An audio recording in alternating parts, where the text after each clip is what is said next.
Baie welkom by die voorlesing van die Afrikaanse Sabbatskoolles vir blindes en swaarsiendes.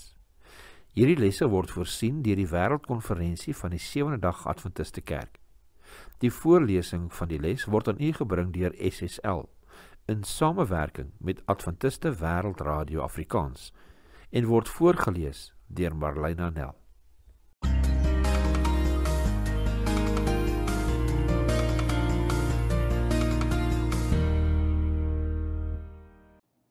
Maandag 5 Januarie.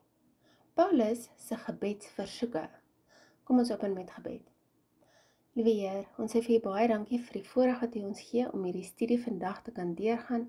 Liewe Heer, maak asseblief ons geestelike hart en gedagtes oop, dat ons hierdie mag verstaan. Ons vra dit in die naam van Jesus alleen. Amen. 'n Paar jaar gelede was daar 'n predikant wat gepraat het oor gebede wat net om ek en my eie behoeftes of begeertes draai. Hy het dit treffend beskryf as klein selfsugtige gebede, omdat God baie groter dinge in gedagte het. Lees Paulus se gebed in Filippense 1 vers 9 tot 11. Wat is die fokus daarvan en watter groot versoeke rig hy? Wat leer dit jou oor gebed?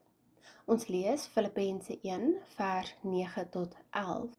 En dit bid ek, dat julle liefde nog meer en meer oorvloedig mag word in kennis en alle ervaring, om die dinge waar dit op aankom te onderskei, sodat julle rein en vir niemand 'n aanstoot mag wees nie, tot op die dag van Christus, vervul met die vrug van geregtigheid wat daar is deur Jesus Christus, tot heerlikheid en lof van God.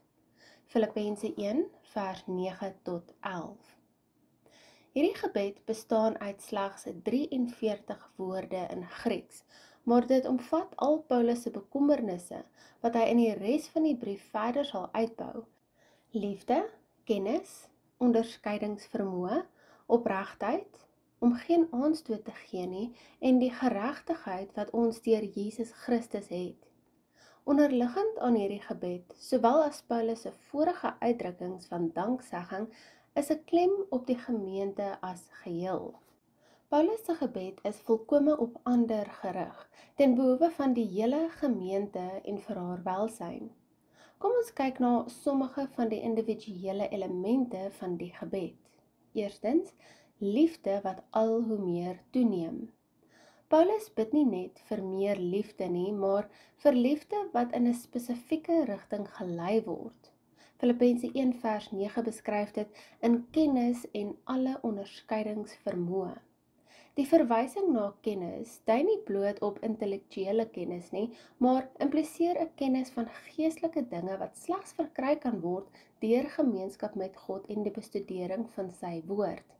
Efesiërs 1 vers 17 sê vir ons dat die God van ons Here Jesus Christus, die Vader van die heerlikheid, aan julle die gees van wysheid en openbaring en kennis van hom mag gee.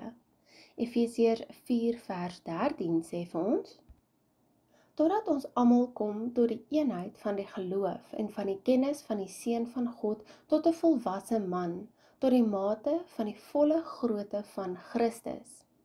Ons kyk dan ook na 1 Timoteus 2 vers 4 wat sê, wat wil hê dat alle mense gered word en tot kennis van die waarheid kom. Tweedens, onderskeidingsvermoë. Paulus verduidelik dit as die vermoë om te onderskei wat werklik belangrik is, om dit van wat moreel skadelik is te onderskei en suiwer en sonder blaam te wees in Filippense 1 vers 10. Derdens, opregtheid. Die Griekse woord beteken letterlik deur die sonlig beoordeel en verwys na 'n onbesmette reinheid van optrede. Ellen G. White, Reflecting Christ, bladsy 7:1 sê vir ons, alles wat Christene doen, behoort so deursigtig soos sonlig te wees. Nommer 4. Om geen aanstoot te gee nie. Dit beteken om nie 'n struikelblok te wees nie, om niks te sê of te doen wat dit vir iemand moeiliker sou maak om te glo nie. Nommer 5. Geregtigheid deur Christus. Paulus gaan breedvoerig hierop in die briewe aan die Romeine en die Galasiërs en hy sal dit ook in Filippense 3 verder uitbou. Ons het geen eie geregtigheid nie, maar slegs die wat ons deur Christus ontvang. Besprekingsvraag. Wat ons ook al doen, hoe kan ons liefde nog meer en meer toeneem, soos Filippense 1 vers 9? En waarom is dit so belangrik vir die Christelike lewe? Ons lees en sluit af met 1 Korintiërs 13 vers 1 tot 8. Al sou ek die tale van mense en engele spreek, en ek het nie die liefde nie, dan het ek 'n klinkende metaal of 'n lydende simbaal geword.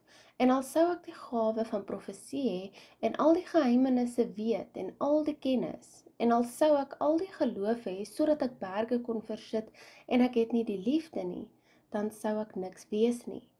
En al sou ek al my goed uitdeel en al sou ek my liggaam oorgee om verbrand te word en ek het nie die liefde nie, dan sou dit my niks baat nie.